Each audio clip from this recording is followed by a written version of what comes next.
35 después de la hora, le preguntamos, ¿ha escuchado alguna vez la teoría de que todo artista tiene una pizca de locura?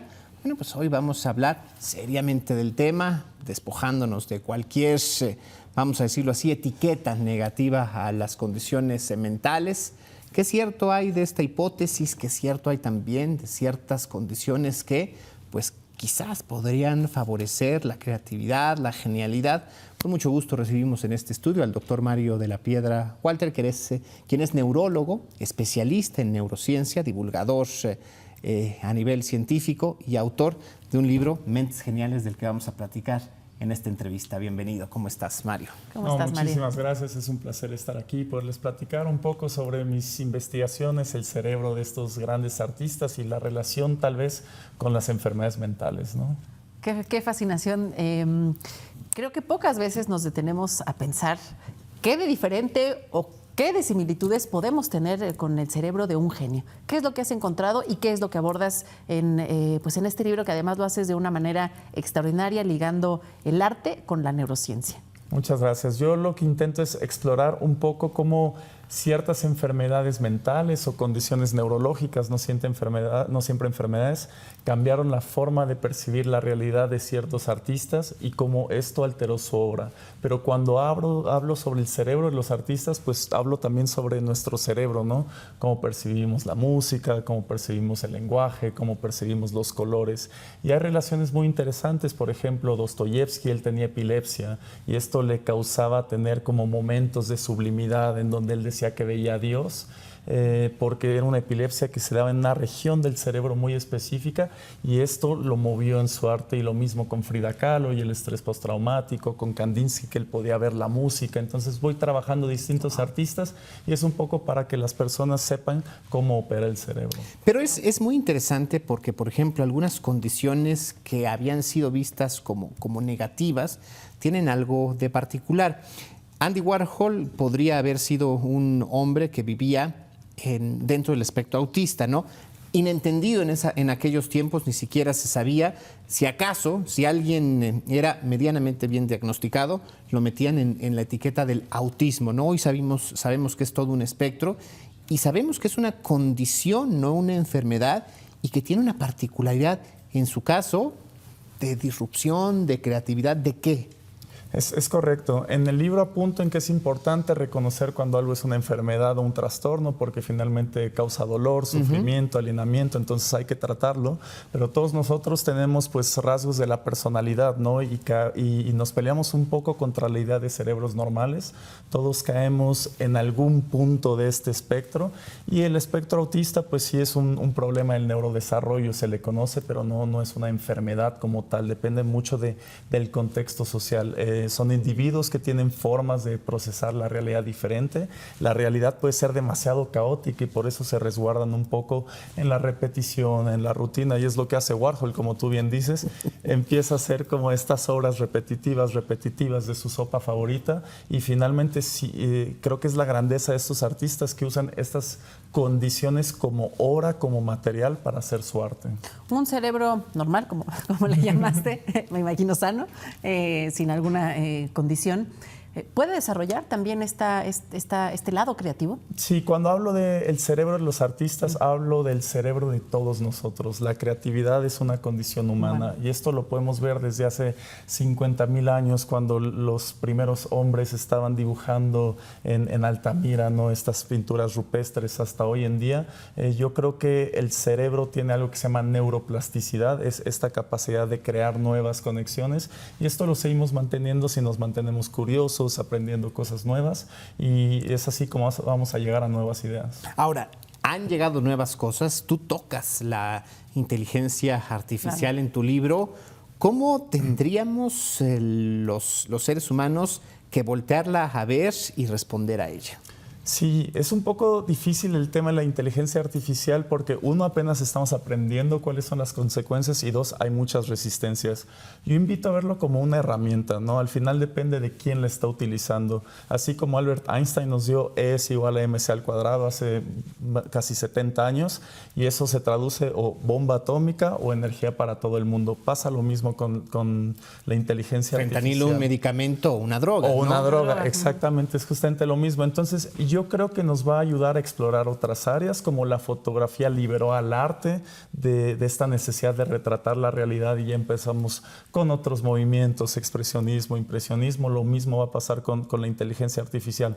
Ahora siempre está el miedo. ¿Qué pasará? ¿Las máquinas cobrarán conciencia y nos atacarán? Hay que estar tranquilos, así no funcionan. Las máquinas funcionan, o bueno, este tipo de inteligencia con redes neuronales artificiales que intentan imitar un poco cómo funciona el cerebro humano, pero no es lo mismo. Nuestro cerebro es mucho más complicado, tiene distintos mecanismos de reentrada y finalmente la inteligencia artificial está intentando resolver problemas bastante limitados que nada tienen que ver con la conciencia humana. La mayoría de las mentes geniales que abordas en este libro viven con alguna condición diferente en su cerebro.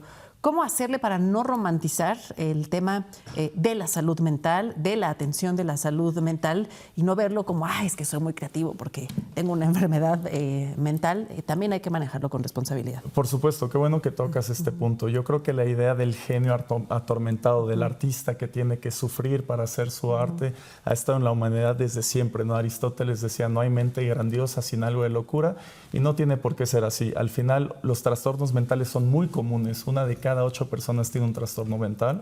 Por el otro lado, hay muchos artistas que no los tienen. Entonces, es entender que son también enfermedades que causan un drama, discapacidad, cierta alienación, y hay que tratarlas y hay que atenderlas. Ahora, hay algo muy curioso, ¿no? De repente nosotros pensamos que los artistas tienen esta capacidad de ver más allá, ¿no? Pero inclusive, por ejemplo, en este desarrollo o este análisis que tienes sobre lo onírico, los sueños que pudieran ir más allá de lo que hemos experimentado, siempre la creación de un genio, siempre la creación de un artista, de un hacedor de arte o de un inventor queda dentro, no sé si estoy en lo cierto, Mario, de lo que ha experimentado, ¿no? De lo que tiene conocimiento de alguna u otra manera. No, lo dijiste muy bien. Ninguna persona es una isla, ¿no? Si pensamos en el arte, por ejemplo, las teorías de Freud, ¿no? Sobre el psicoanálisis surgen en el 1900 y él estaba en este lugar cultural, ¿no? Bastante enriquecedor. Hablaba con artistas como Klimt, como Kokoschka. Entonces ellos toman sus ideas como que el subconsciente, platícame más, y hacen el expresionismo y después eso se va a Francia y el surrealismo y luego hay guerra y vienen a México, pero en México ya estaba Frida Kahlo y ya estaba el muralismo mexicano. Entonces todo se empieza a entretejer y yo creo que ese es el valor del arte, el poder conectar con otras personas, con otras formas de interpretar la realidad, y es muy interesante cómo estas ideas simplemente se esparcen y se consolidan mejor. En este texto ofreces un recorrido radiográfico de los personajes por diferentes momentos de la historia. ¿Hay cambios, evoluciones en nuestro cerebro respecto a los artistas o las mentes geniales que abordas? Sí, bueno, a la época. Yo creo que los grandes cambios en el cerebro humano se dieron conforme evolucionábamos como Homo sapiens, ¿no? Digamos, hubieron cambios genéticos que solo se dieron en los seres humanos comparado con los otros homínidos, ¿no? Hay Homo erectus, Neandertal, que lo que hace es que cambian 2 aminoácidos y cambia un poco la forma de procesar información del cerebro y de repente hay un florecimiento de ideas, de arte abstracto, de religión, de mitos. Lo demás tiene que ver más con un contexto histórico en lo contemporáneo.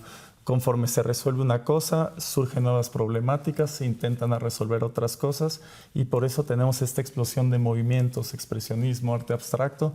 Son simplemente evoluciones, pero del pensamiento en el contexto social. Mario, muchas de estas condiciones y muchas de estas habilidades se manifiestan desde edades muy tempranas, ¿no? Algunos niños ya muestran afinidad por la música, habilidades que por lo menos antes de que empiecen de manera formal la música tienen la capacidad de escucharla y de reproducir sonidos, no se diga la pintura, habilidades orales. Para estos padres que de repente quieren alejar del arte, de las manifestaciones artísticas a los niños porque le dicen, no, vete mejor por algo más en serio, más formal, esto no te da de comer, esta no es una carrera, esto no es un... ¿Qué les dirías tú? Bueno, el arte es de lo más enriquecedor porque nos enseña a comprendernos a nosotros mismos, a trabajar nuestras emociones y también a conectar con las otras personas. Yo creo que vivimos en un mundo en donde nos dicen las cosas tienen que servir para algo, no tienen que tener un valor, pero a veces lo más valioso es lo que no tiene un valor de mercado, un valor económico, sino estas cosas que finalmente nos definen como seres humanos. Cuando comienza el arte es cuando comienza el ser humano moderno y eso no hay que olvidarlo. ¿Podemos potenciar nuestro cerebro? Podemos potenciarlo siempre y cuando nos mantengamos curiosos y esto era un poco este libro. Este libro surge del asombro, ¿no? Yo lo contaba antes, me encanta Carl Sagan, que es un divulgador y él dice cuando uno está enamorado se lo quiere contar a todo el mundo. Es lo mismo este libro, hay tantos temas que me fascinan de las neurociencias y del arte y solo se los quiero contar a todos. Qué genial. Ya está. Qué genial. Ya está disponible un texto, Ale, fantástico. Yo ya tuve oportunidad de empezar a leerlo, casi lo termino.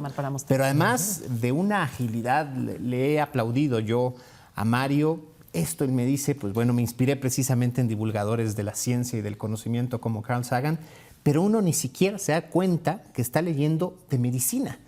Porque quienes no somos médicos o quienes no pasamos por área... Es la 2, ¿no? Es la 2. Es la 2, pues bueno, pues de células y mitocondrias. Y que quizá podríamos identificarnos con algunas de las historias. Ah, caray, yo he sentido eso, yo he pasado por ese proceso, voy a pintar, voy a tocar un instrumento para desarrollar esa creatividad. Sí, justo el padre de las neurociencias, Ramón y Cajal, él solo quería pintar y dibujar y dibujando neuronas las empezó a descubrir y así hizo sus teorías. Pero yo creo, Mario, ya se nos acaba el tiempo, pero cualquiera que lo lea en alguna de estas condiciones... Tiene que acabar, ¿no? Prácticamente. Sí. Casi, ¿no? Casi que sí. Absolutamente. Muy bien, pues bueno, ahí está. Bueno, pues muchísimas gracias. Ya está disponible gracias en tienda física y en tienda digital. Así es. Gracias. Muchísimas gracias. Muchas gracias. Alejandro. Vamos a una pausa, volvemos, no se vayan.